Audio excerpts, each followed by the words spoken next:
Hey, hello everyone, and welcome back to the Brand Architect podcast. I'm your host, Jonny Alexander, and today we have yet another very exciting interview. I'm actually interviewing this person for the second time because you'll see, you really need to hear him. Hello there, Jonny Andrews in the house. Welcome, Jonny. What's going on? It's been a minute, like you said, back from the days of publishing and whatnot. It's been fun. Yeah, it's been what? It's been probably 5 years ago, 6 years ago. Oh, geez, I don't know. I should check my Twitter feed. That's about how long ago it was when I Yeah, was I think playing it's it's so it's much been with a while. Twitter. It's been a Totally. while. So Hmm. yeah, I just thought that you would be a really good person to talk to right now about marketing because things are changing so fast these days, and you've done so many different things, and I think most of the things that you initiated were successful because you knew how to market those. So I think, this will be the main topic around which we will be discussing stuff. But if you want to give a brief introduction to those who don't know you, because back then when I had the podcast, LinkedIn wasn't really something I was involved at and really liked. So I'm sure the LinkedIn audience hasn't listened to the podcast before. So for them, it's a fresh start. So let's start Absolutely. over. All right. Yeah, I'll give you kind of a top down. So, Johnny Andrews, hey, how you doing? Have been, basically building marketing agencies and whatnot. So the one that Ani's referring to is Author Platform Rocket. So that's an agency I built. I think we've worked with somewhere between 16 and 19,000 authors, New York Times, USA Today bestsellers and stuff like that. Done a ton of basic done for you marketing, all sorts of fun services. So grew and scaled that agency, recently cloned it. So, or not super recently, but cloned it because the tactics, and this is kind of what she was talking about, where it's like, if you know how to do certain key things, Mhm. you can stack the deck in your favor in terms of having, a project work out. And so, slightly before COVID-19, shockingly enough, we launched a virtual event company. That was one face of it, and the other face of it does work with spas and salons. And obviously, because people aren't going out right now, we paused the spa and salon, but you'd never guess what happened. The virtual event company has been like blowing up. So Yeah. that's been a lot of fun. Yeah, it's been really fun because at the time I was like, well, at some point in the future, these will become more popular. Let's just start now. I had no idea it was going to be It within will be so 12 soon, months. yeah?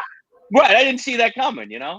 I have a lot of, I like to call them ecosystems in the publishing space, and also some that are not in the publishing space, that are essentially what I do is I build audiences of buyers and entertain them. So think of, like, Russell Crowe standing there going, "Are you not entertained?" Like, that's kind of what I do.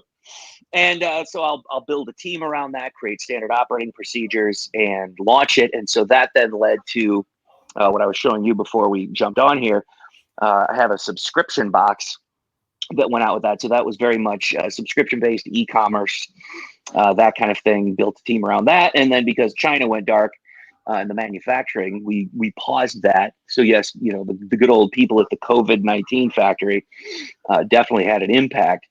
Um, but yeah, it's very, very interesting. And so I've been out finally because the kids are a little more grown up, just doing what I do and stuff like this, and teaching folks how to do things. I even have a webinar this evening that I'm super excited about. I've been putting the final touches on it, but it's I asked everybody, hey, what do you, 'cause of my platform, I'm like, what's going on? Like, how are you experiencing all of Hmm. this insanity? And everybody gave like a huge flood of information. It was just absolutely wonderful. So hopefully I'll be able to really help some folks tonight with this, because there's while, yeah, there's a lot of crazy happening and it's probably going to last a while. At the same time, though, this, if you pace yourself with this, there's a huge opportunity Yeah. right now to shift in how you're going to market. And so that's kind of how what I'm teaching and things like that. So there you go, long-winded, big old thing. I agree. So yeah, it's definitely there are opportunities, and it's about just taking a few steps back and trying to look objectively at things and try to identify the opportunities. So Mhm. you mentioned something. You mentioned the keywords there, which was building audiences of buyers, and I Mhm. think once you have that, it's pretty much that's the hardest part to nail down, right? And it feels like, based on your experience, that the strategies and the logic behind how you're doing it is more or less the same in different industries, like virtual summits, Mhm. the subscription box, the audience of authors, etc. So someone who would like to build an audience from scratch, what are the things that he should start from? Oh, it's a great question. So essentially what you want to do, and this is uh, it's not just the authors and stuff. So I have this conversation, I want to say probably every other day with like 7 different people. And it's very specific because when because I'm working with a lot of agency owners, consultants, entrepreneurs, that kind of stuff. A lot of people, especially where I live in the Chicagoland area, there's a lot of folks who are in startup biotech, which is always interesting. I've learned a lot about medical grade tools. It's cool. But every single person out there has the same thing, and especially if you're an entrepreneur, this is a very hard thing to do. And it's taken me a very long time to do it with myself. And that is to focus on one particular vertical in the range of markets you Mhm. can serve. Because I think everybody has had this experience before where they're like, wow, I have an idea, or I am able to do something, or I have a product, or whatever that is. And you're like, oh, I need to go to market with this. And the big question is then who do I target? Who do I talk to? And so if you look at a lot of the like the ecosystems that I've had that are very successful, and I'll give you a couple of examples, it's all about shrinking that focus. And it's not, and this is a big deal here, is almost everybody I talk to like this is, but what about, I'm like, shh, grasshopper, it's okay. It's going to be fine. It's all about, it's all about, you don't exclude them completely. It's just, who are we going to talk to right in the moment? You know, Mhm. Yeah. because you can, and there's a formula for this. It's stabilize, optimize, expand. If you deviate, like entrepreneurs love to live in the sexy, which is the expand function, Yeah. because that's where all the good ideas and all the movement, the excitement is. And it's where, like, getting your hands dirty and fixing the engine. That's the stabilize and optimize part. But that's also because people ignore those things. That's why most times people become successful by luck instead of by Yeah. design, you know? And so that's the first part, is quiet the lunacy up here for just a moment and say, okay, I can always go to these people over here later, but right now. So for example, one of my favorite ecosystems is, I love vampire novels. So that sounds really strange to probably business owners, but that is an ecosystem that has grown to become one of the most popular in the world, Yeah. where it connects paranormal romance readers with the author. So if you don't know what that is, just think about, like, basically Twilight would be Yes. the easiest way to think of that, except for adults. Well, actually, we cater to the whole range of things.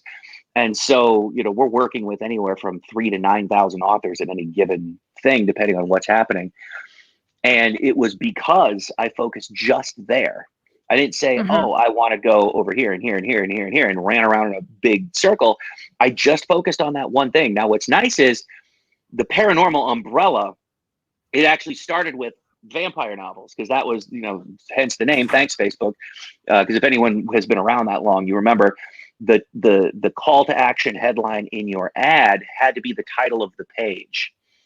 And Mhm. so Yeah. that was, circa 2011. So that's why it's called that.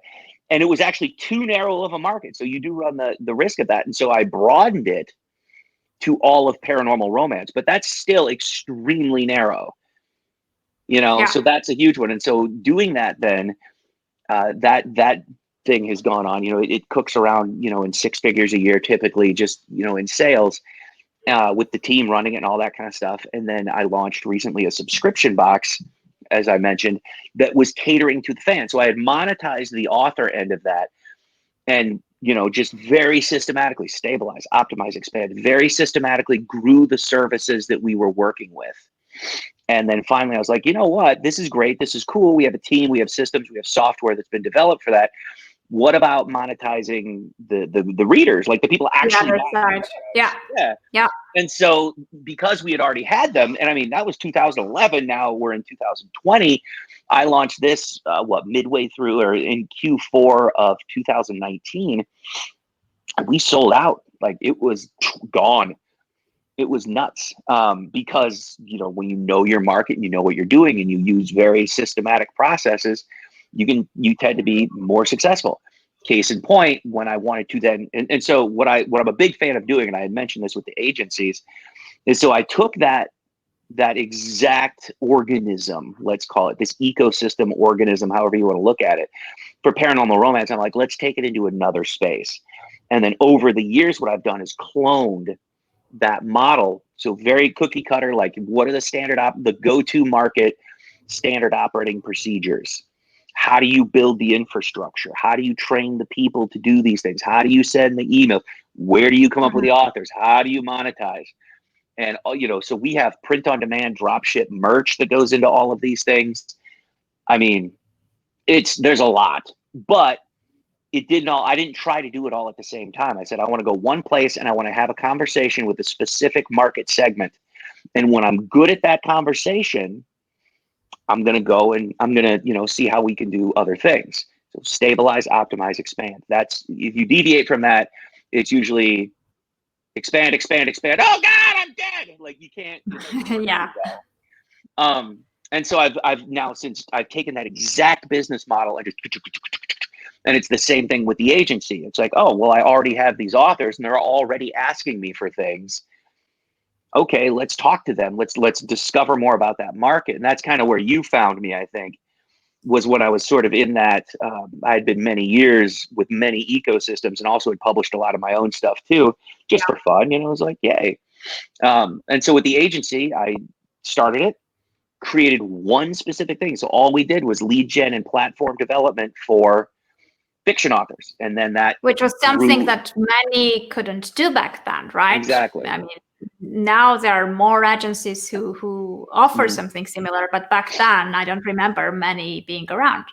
No, there was absolutely nobody. We were like we were the one show in town kind of thing, which was cool. And then, competition makes you, evolve and just kind of get smarter with things. And so that's what ended up happening is we became, I guess you could say, almost weaponized in what we were doing. And so that's how we've been able to help so many people hit like USA Today, New York Times, Wall Street Journal, top of Amazon, all that kind of stuff.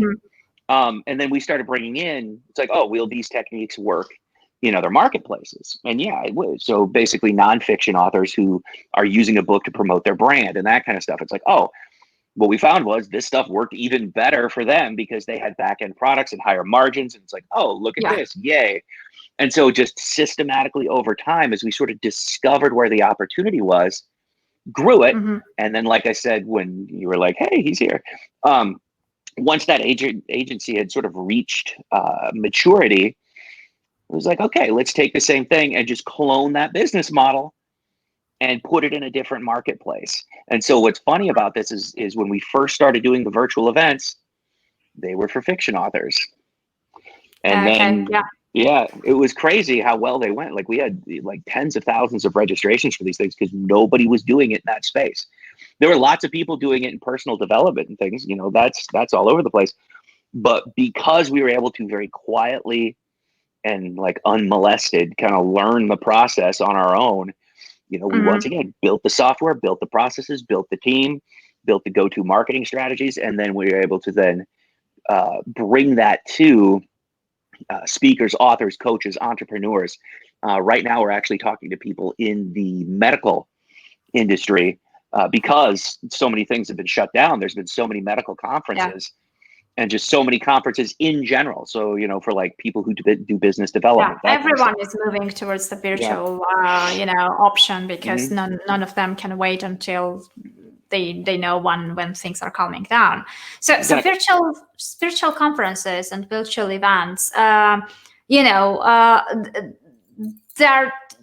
there is good and bad about them, right? In a way that, you know, because it's virtual, you can reach a much broader audience. You're not, you know, you don't have this geographic limitation, and, you know, people don't have to fly to come to you. It's easier, kind of, you know, to get people on board. But how are you managing the human interaction side of things? Because I personally, when I go to big conferences, I don't really go there for speeches or panel discussions. I go there mainly for lunches and coffee breaks, and actually, you know, speaking and meeting people. So right, it's a networking event, yeah. Yeah. So how do you replicate that side of things in virtual events? Well, you don't perfectly. I mean, that's the truth, and that's one of the reasons why, you know, a virtual conference for someone putting it on typically isn't going to cost $250,000. You know, there's no hotel involved, there's no floral arrangements, and nobody needs a caterer. But at the same time, the drawback is, like, you can't, you know, do the hand kissing, baby shaking, or backwards. I think it's what baby kissing, handshaking. There we go. It's probably important to get that one right. Jeez. It's like, and I have children too. Terrible father. Anyway, how do I do it? Basically, you want to like segue into groups. That's a big thing. It really comes down to sort of like the vibe of social media and wherever the eyeballs are. And so we'll use a very specific process. So obviously it begins with the email registration, and then it segues through, you know, a couple of different, you know, things. And then we'll typically then say, okay, cool, here's where we're going to be doing even more live stuff, and people can then hang out and meet each other and stuff like that. Is it like going to the bar, having a couple of drinks, and making best friends with like the CEO of something? No, it's not. It just doesn't work that way. And it never will, probably, until augmented reality catches up to everybody. But it's the next best thing. It's as good as, well, I mean, specifically with what's happening now, it's the best it's going to be. Yeah. You know, and so I totally agree. I mean, there's obviously a place, but the big draw, not just for the people who are speaking at these things or being featured or whatever it is, but really for everybody, especially the person who's hosting it and putting it on and kind of becoming, is the multi-exposure to a new audience. Because the way these things work, there's two ways that they play out, and we insist really on the paid traffic. So whoever hires us for it, it's like, okay, what's your ad budget for this thing? Because that's, amusingly enough, what we're super good at is like running lead gen ads to get like incredible responses. So we take care of all that stuff. But what we don't do is we don't rely on the other speakers to be the promotional. And the reason why is because they suck at it. After doing, you know, a bunch, it's, you know, we've done a bunch of these things now, and it's without fail, you will find that the other speakers on this, they could be completely well meaning. They'll show up for their live engagement sections. They'll pre-record their interviews. They'll do giveaway. They'll do everything, but only maybe like 20% of them will actually promote. We do push for that 100%, because that's great. That's great traffic, but there also needs to be that paid component within it. But the beautiful thing about this is this, the size and the engagement of the platform that it builds for the event promoter, let's call it, is megalithic. So you could take somebody who, you know, doesn't really have any sort of name out there, that doesn't really know anybody, and turn them into probably like a mid-C-level player with one event.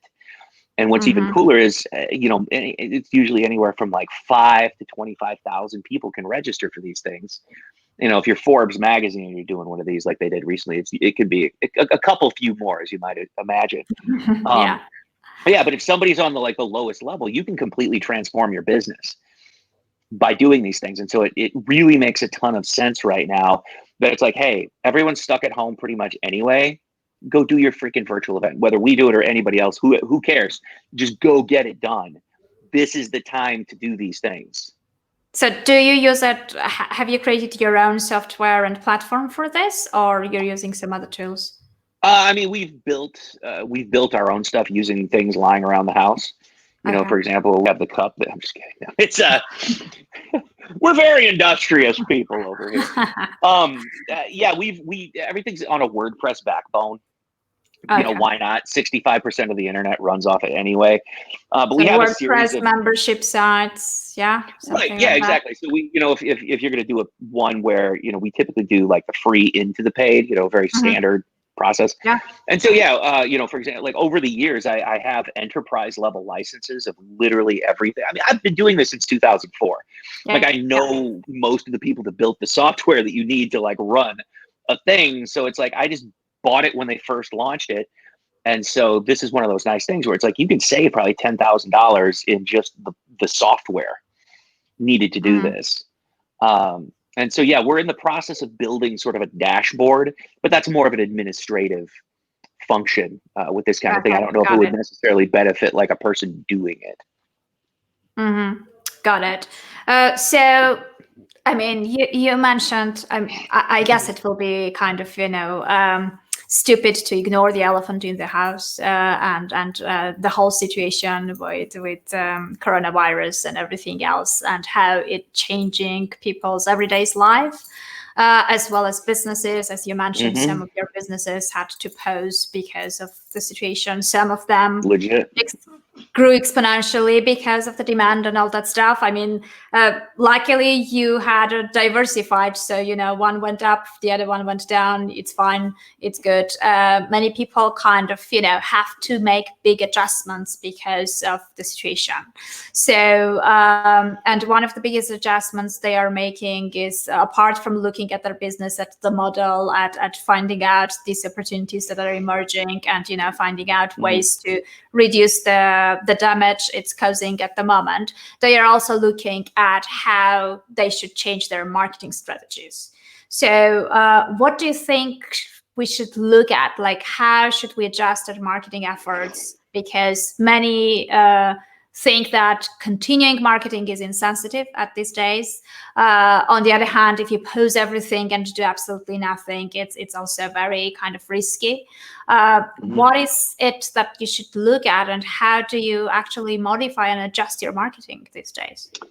Well, I mean, what's funny about this is the answer is yes, because they're both right. Doing standard marketing of like, we're so sorry about the coronavirus, and you know what'll make you feel better? A new car, like that kind of thing. 25% off. Hey, Yeah. 25% off. We'll even throw in the wheels for free. Come on down. Everyone's wearing a hazmat suit. Like that kind of BS is completely stupid.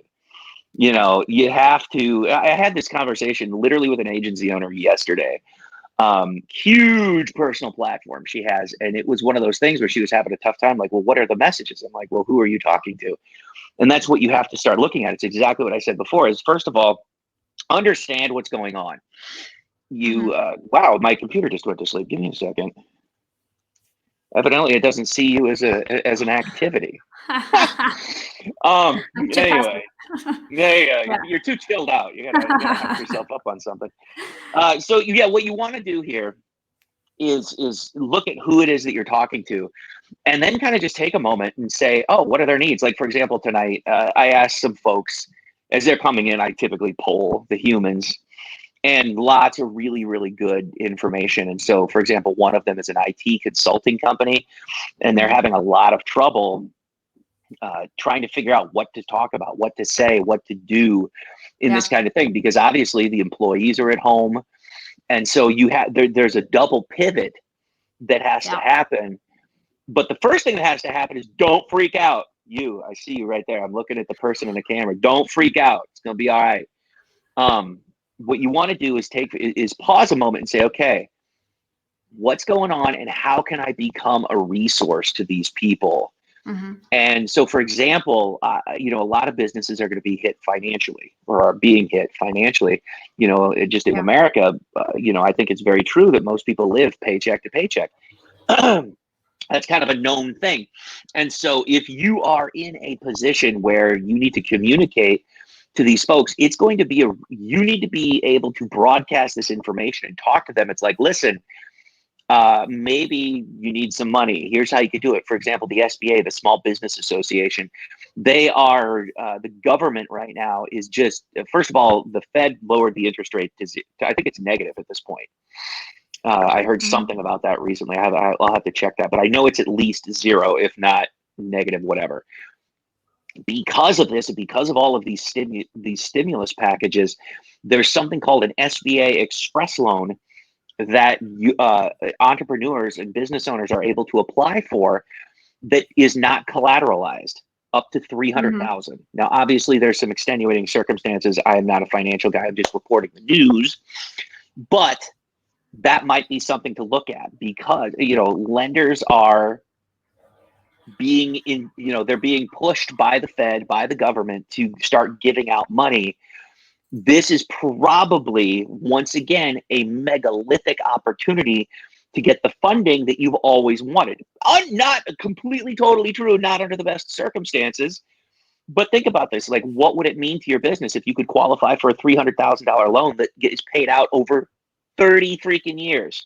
Think about that. Like, most lenders in a small business kind of situation, I won't name the companies, obviously, but there's some that are like loan sharks, where if you look at the, it's like it starts paying back weekly.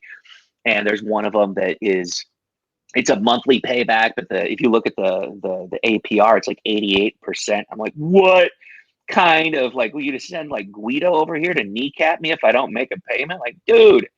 And so I've made it like, this is part of what I've been looking at is, over the years is like, oh, you always want to go get the availability of funding when you don't need it. And that's a big, big, big thing.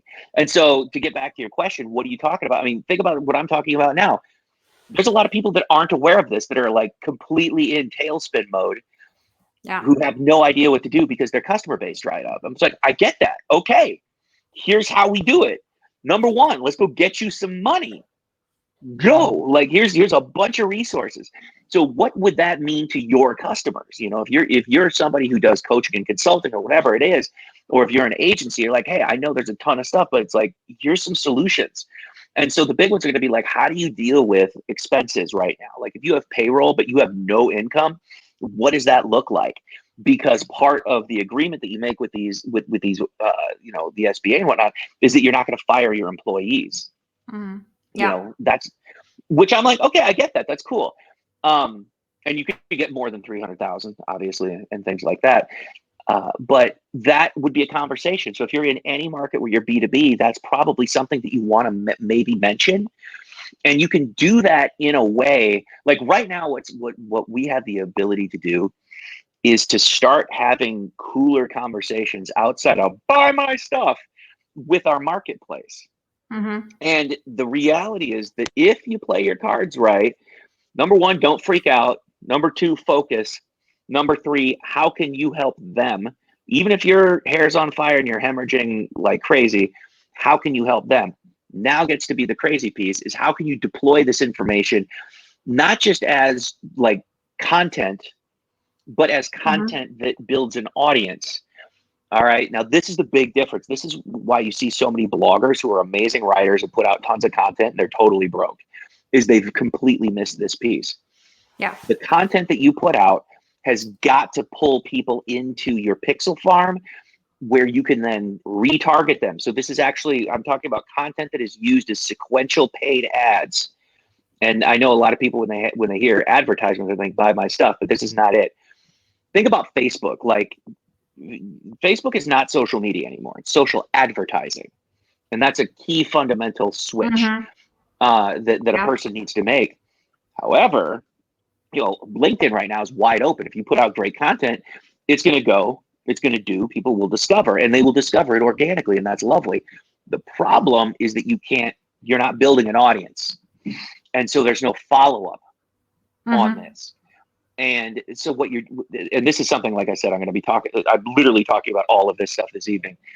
But there is a systematic process that I call target softening. That is, this particular thing can be used as tip of the spear, where you run these micro contents and then retarget the people that are consuming at a certain level. And you build that audience, because the thing is, you need to get in front of people more than once. Your competition is just like, if you're a business consultant and you deal with, say, Fortune 500 companies, there's about 1 billion of you. And so, yeah, those people are competition, but your bigger competition is the world itself. It's dinner. It's that the car broke down. It's that, the spouse is angry about something. all that stuff. TikTok now, what the heck? It's crazy. I love TikTok, by the way. It's so fun. But I knew it's you would. oh, absolutely. It's just like, oh, I'm doing it now, and my last two videos almost got 6 people to watch them. Like, I'm figuring it out. But it's that's what you want to do, is shift your mindset away from buy my stuff, because here's what happens. I think we can all sort of, as just a society, accept the fact and believe this phrase that people buy more from those they know, like, and trust. Yeah. Now, if you overlay that with another fact, that is, if you're not selling, if you're not doing what you want to be doing in your business, typically the number one reason for that is because nobody knows who you are. So if you think about this, it's like, oh, I'm unknown or little known because you're not Tony Robbins or Oprah or something. And people buy from those they know, like, and trust. Now let's think about a situation where, let's say you're selling something to somebody and they're not really on the fence about it. They're not quite sure what you're trying to communicate. They don't really know if they like you, and they're not sure if the price is going to be worth it. All right, that's a stupid situation to be in, because now you're like, please buy from me. You could reverse that entire process. And the reason we do content like this, I call it conversational conversion. It's not content marketing. It's conversational conversion. It's like, what is the conversation you want to have with your very specific buyer? And you break it up into bite-sized chunks and you follow them around with it. And so familiarity breeds, awareness. People, oh, look, I'm not obscure anymore. People have seen a ton of me. And eventually those people are going to start watching your content or reading your content. When they do that, you follow up with the next piece. This can be done for like $1 a day too, which is crazy. And you could build, what happens is you stop fighting with all of the other people, and you suddenly become, and I have so many pictures for this. I've spent like literally almost a month building graphics that actually detail all of the crazy things I'm talking about. Yeah. So that's how that works. You don't want to do just content marketing.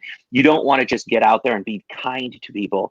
You want to be kind with a direction and a purpose and an outcome. And to the right audience. Like exactly. This is why it's so important to niche it down, right? Because then you tailor all your messages and they become relevant and they become about stuff they care about and stuff like that. Exactly. And when you do this, what ends the natural conclusion is that number one, your cost for advertising lowers dramatically, because you're not going in there with a buy my stuff ad. Like, I was looking at lead costs, because one of the slides I'm going to be showing today is just about like, it's like $50 to $300 depending on especially B2B. I'm like, oh my God. And using these sequences, and I show the before and after. It's like, oh, here's what we did when we sent it to cold. Like, it's targeted traffic, but they don't know us from a hole in the ground. And the lead cost was on the low end. I was pretty happy with it. Like $29, $23, $50. And I'm like, here's what happens when you run it through a sequence like this. Started at 8, went to 5. I'm not going to give you the big one, but it's like 1% of what most people are paying to get the exact same result. And then if you look at the CPA, like the cost to acquire a buyer, I mean, in the box world, I did this same tactic. And I mean, we were getting buyers of a $55 subscription for like 88 cents. Wow. It's like most people need to run these things where, they're hoping that the person sticks around for 3 months so they can break even. I'm like, I don't care. I'll spend money all day on this because I'm profitable the minute they decide to buy it. Like, that's the difference, and the opportunity right now is to be able to have that conversation. Everyone's at home. The distraction is super obvious. Disease. Stick with the narrative. You're fine. Like, everything's going to be like, and here's the thing. Life is going to resume at some point. 3 months, 6 months. It's not going to be, we know it's not going to be a week, but it's going to be within and we also know it's not going to be forever anyway. So yeah, exactly. So eventually we're going to get out of it. Tomorrow and the end of time, life will continue. And so what you want to do is you have a choice to make. Do you want to be the one who's front of mind with your business, with your customers and your prospects and your marketplace? Because the answer is you either do this or you fade into obscurity and people forget who you are, and you either go out of business or whatever.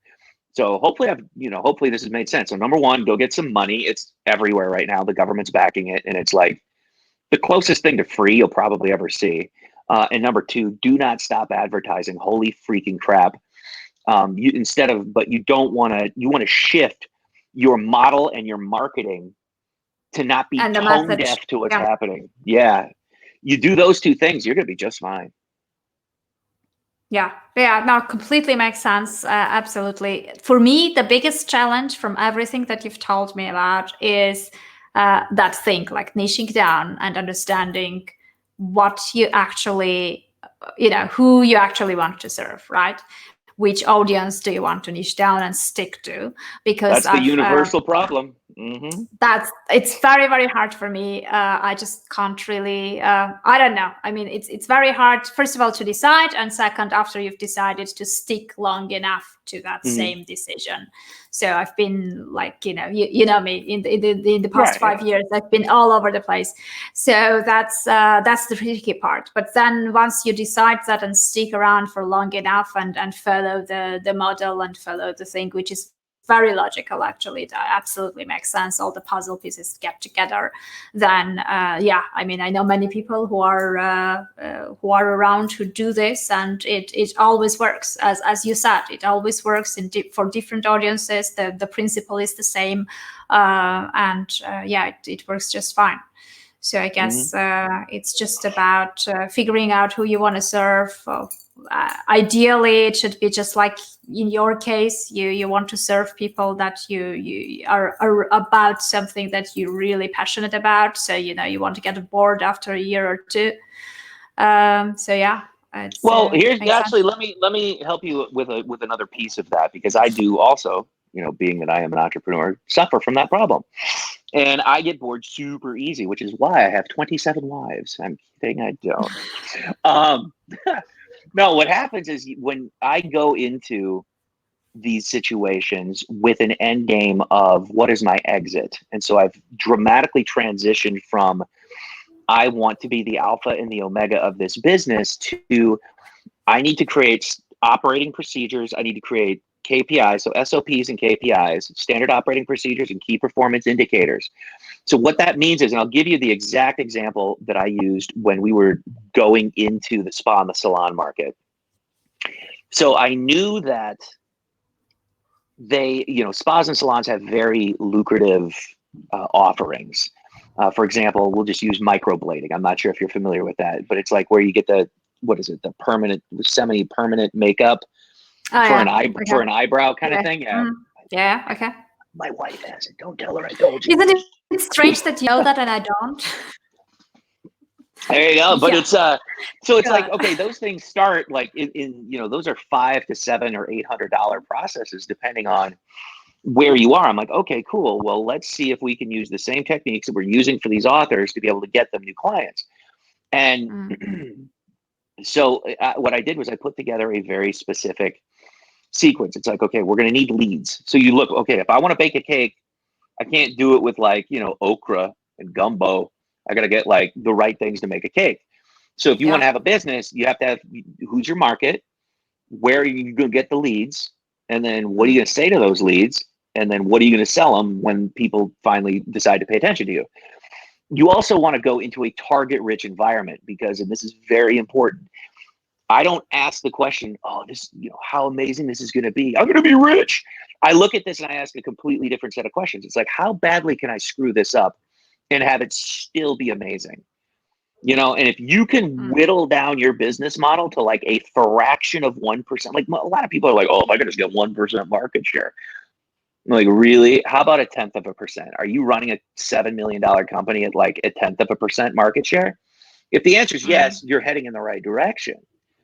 Okay, so here's how this works in one particular vertical. So what I wanted to be able to do was we had to have a reach out system for these spas and salon owners.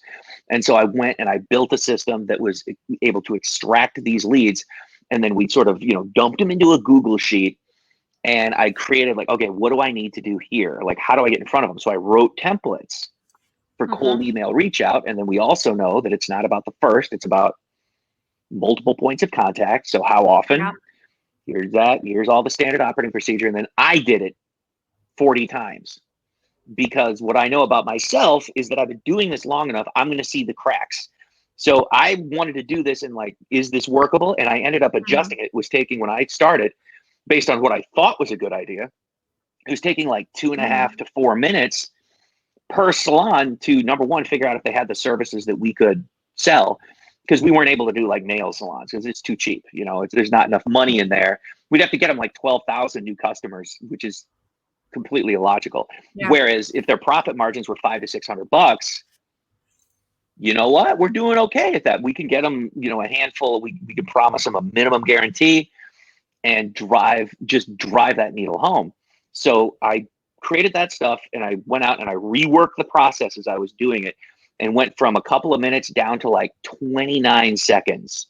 I'm like, now we've got it. So I had to adjust the message, the kind of custom stuff that was going into it.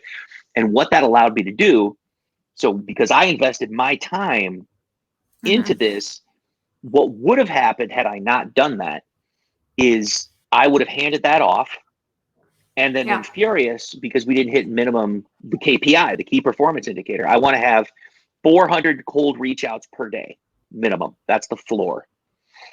And because I did what I did and got that process down, now I can hand this off to someone that only costs me $3 to $5 an hour. You know, so it's like my speed is up, my cost is down, and I know exactly the outcome that I want. I know exactly how to do it. The cold outreach, though, how do you do the cold outreach so you don't sound like a douchebag? You technically can't. I think cold outreach is always douchey. Like, you just have to accept that fact, because you kind of get back to the reality that you need to be in a target-rich environment. But there actually is a way to do this, and it's what I was talking about earlier with those sequences, with the target softening sequences. What you can do, which I did not, I typically go to market like that, but in this particular case, I wanted to have, because my goal was to have a more personal, slightly non-douchey, but more aggressive, because there were phone calls involved and things like that. I wanted to be able to go to market in just a different way, because the goal was to say, okay, within a 60-day period, if we're contacting 400 salons a day for 5 days, 5 days a week, what are my numbers going to start looking like? And so sure enough, within about a week, we saw that. It's like, okay, cool. So we're at the 0.5% of those reached out end up turning into, oh, I'd like more information, or, oh yes, call me. So that was good. That was good. But to your point, the rest of them were meh. And that's why you want a target rich environment, because you're going to get the finger more than you get the thumb. Hopefully that makes sense to everybody. Keeping it all PG. You have to be prepared for that, because if you're not prepared for an inordinate amount of rejection, you're not going to win. Like, you're not going to make it very long, because it doesn't matter what you sell. How does it impact the brand, though, and the brand reputation? Because like many people are worried about cold calls and cold emails, because they believe that it's damaging the brand reputation, because the brand doesn't look very good, like, when people's first interaction with your brand is that. Oh, well, then very simply do the first thing that I said, which is run a target softening sequence directly into that marketplace. If you want to reduce the costs, I would suggest geographically targeting it. And so what you do is, I would say, probably go and interview a couple of people that you're targeting and figure out what their biggest needs are. And then insofar as you're able to provide for that as an agency, I would then start going and running these target softening sequences into that marketplace. Like, for example, on Facebook, you can very easily target owners or people that work at salons. And if you want to get even tighter with that, do it in a place like California, where I think there's like, what is it? I think there's 16 salons per every 4 people. So crazy ratio. Okay. No, it's but there's a lot of them. There's a lot of them down there. And that's how you do that. And what you do is you spend a month doing that before you do anything else. And then what you do is you retarget the people who are consuming this content, because you're putting content out that the people who are going to the salon aren't going to be interested in. You're putting it out that the people you want to talk to. So if you want to talk to, like, for example, if I was trying to get into the manufacturing space, if I was going to try to do something in there, let's say I had an IT company that was going to do something crazy like, manufacturing, like automation, like create specific things that talk to like 11,000 different machines that work through the whole process all the way through. So like when somebody orders something on a website, the signal cuts through all of that stuff, goes through the manufacturing process, talks to all those machines, gets all the, the checks and balances, and then shows up on a truck. And there's companies that do this. Like, I don't know. That's a lot. Like, that's a lot. But if I was in that kind of company, there's no way in hell I'd go to market with a cold email.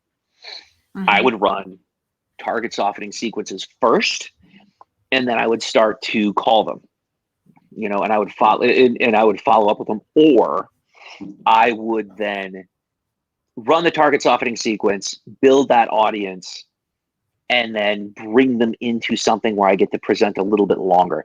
Because with target softening, it's usually bite-sized content. It's usually 30 seconds to 5 minutes, maybe 7 sometimes. Little chunkles. But if you want people to know who you are and be ready for your call, and I'll tell you how well this stuff works, is I started doing this for my own consulting, and within 24 hours had people hit me up on Instagram asking how much I was to work with. Like, this does not take a long time. It could be minutes. Literally within 2 to 7 days, you're going to start seeing. And the problem I think a lot of people have is that they don't even have that kind of patience, which is sad. Yeah.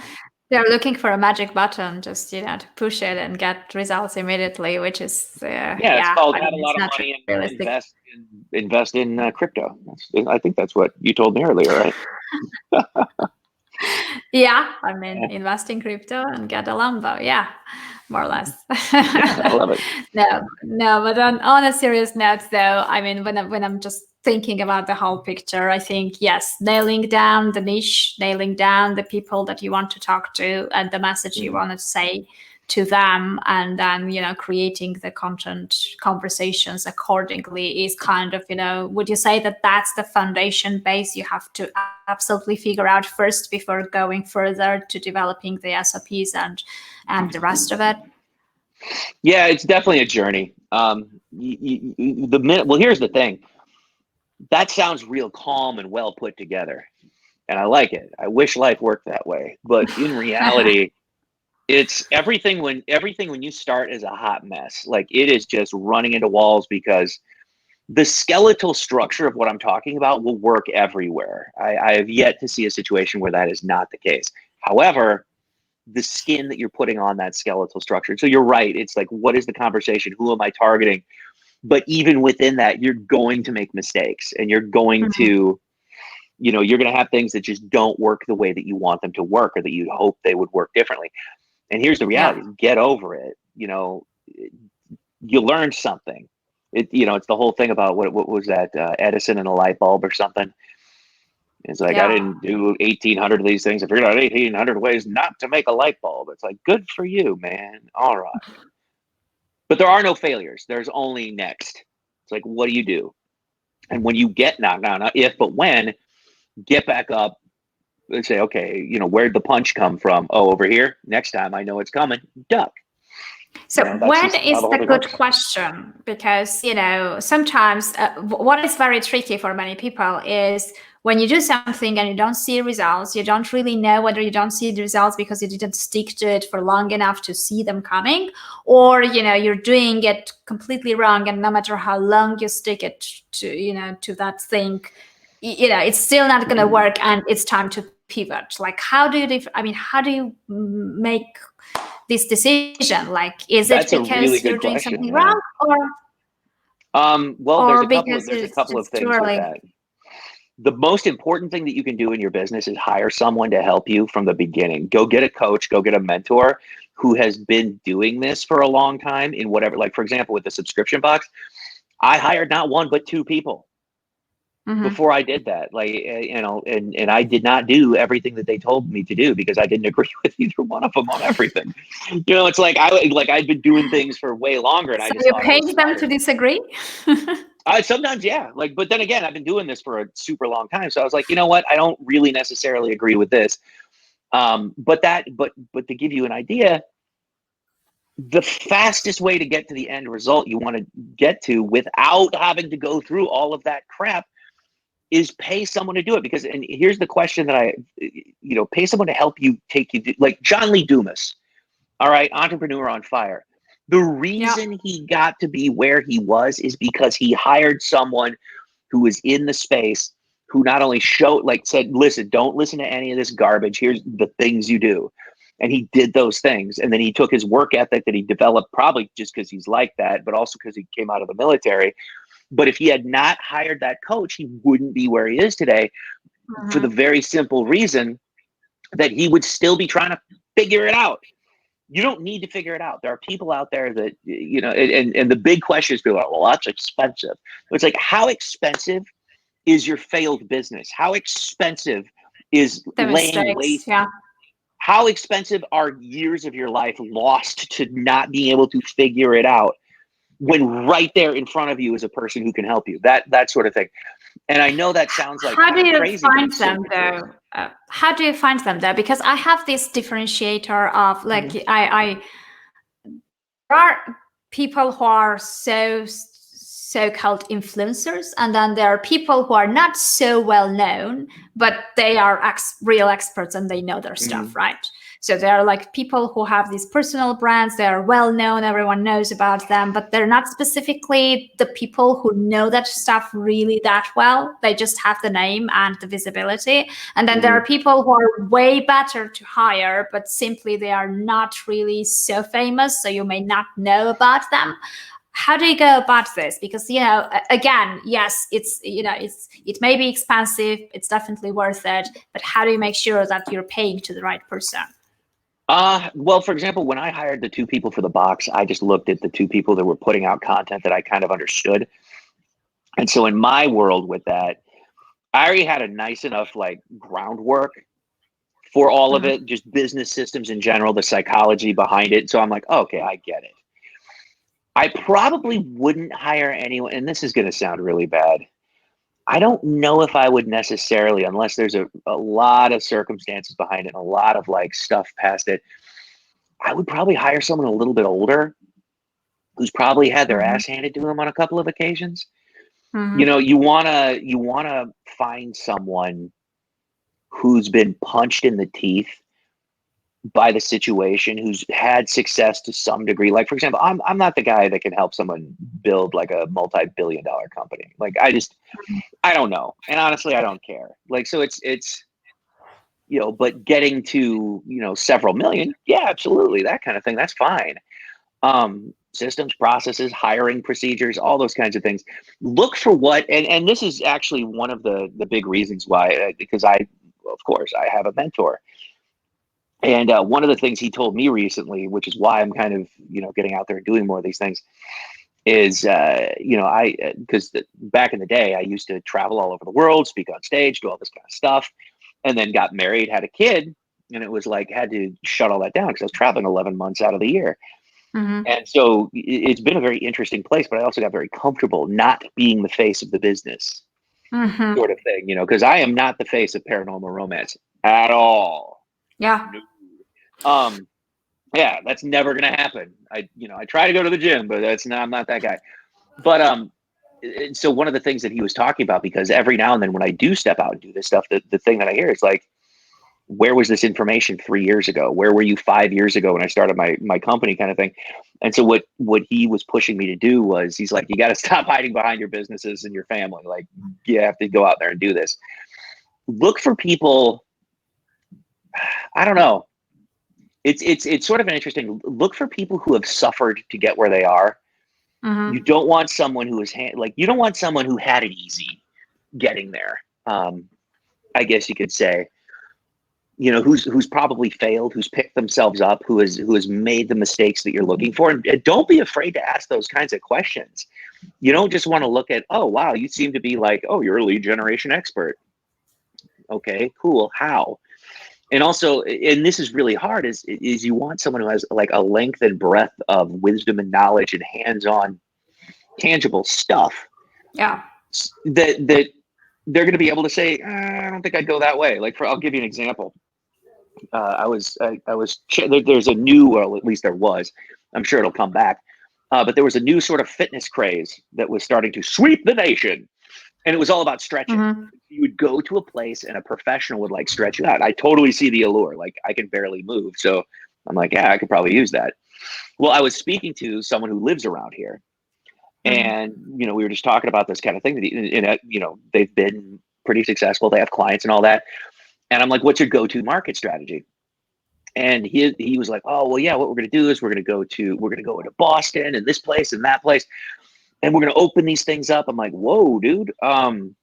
Cool. I like the idea, but are you profitable at your first place yet? And he was like, what are you talking about? I'm like, well, do you have like standard operating procedures in place for like how you're going to open up one of these places? He's like, what do you mean? I'm like, well, think about it. Like a big gym, I can't even think of one right now, which is hilarious. Like, Lifetime Fitness. I'll bet you all the money I have that there is a team of people that they have, that they've spent a ton of money and they've invested in the infrastructure, that they know exactly what they're going to do when they move into a new marketplace. Yeah. Pretty sure. I'm like, so just because you're a mom and pop shop, you want to expand, you better know what you're doing. And also you better be profitable at the first place. Like, make the first thing work before you live in the sexy of the expand. So stabilize, optimize, expand. And it was like, you could just like, pick yourself up, but that's the kind of stuff, is like, you need to work with somebody who's going to be able to call you out on that crap and that does not care. Because the thing is, it's like, yeah, I could have made a friend, but I probably didn't. Who knows? But you want to make sure that somebody who's going to be able to like tell you that when you're screwing it up, and not just have an opinion, but also be able to back that up, kind of stuff. So it's and here's the true deepest reality of this is, if you're going to hire, you're going to screw up. You will, and that's part of the learning curve. Is that this is the most important investment you're going to make in your business. Yeah. Is getting someone who can help you get to where you want to go, because you're going to shrink time. Like, let's say, for example, if you're going to learn it yourself, let's pretend you'll be successful. That's going to take 3 to 5 years. But if you have a mentor that's done this already, that can take you 1 year or less. Yeah. True. So, but also at the same time, you might hire the wrong person. Okay, well, you might also hire the wrong person to handle your inbound phone calls. You might also hire the wrong person to manage your customer service. You will. Like, these are just like, people are so terrified of making a mistake that it's paralyzing to them so often. Yeah. So they end up doing nothing as a result. Yeah, that's true. So what I learned how to do, like I said, is I'll just hire 2 of them. It's like, do it that way. Like, find 2 people in the space, and neither one of them would be good enough, right? Yeah. Right. And so what I did was I brought them, to my house, and I tied their hands together and then put a knife in the middle of the floor, and I made them fight for it. The winner would be my coach. I get it. A lot of blood. Okay. Well, we've been talking for about an hour. I didn't even notice the time fly by. So that's my fault. It's okay.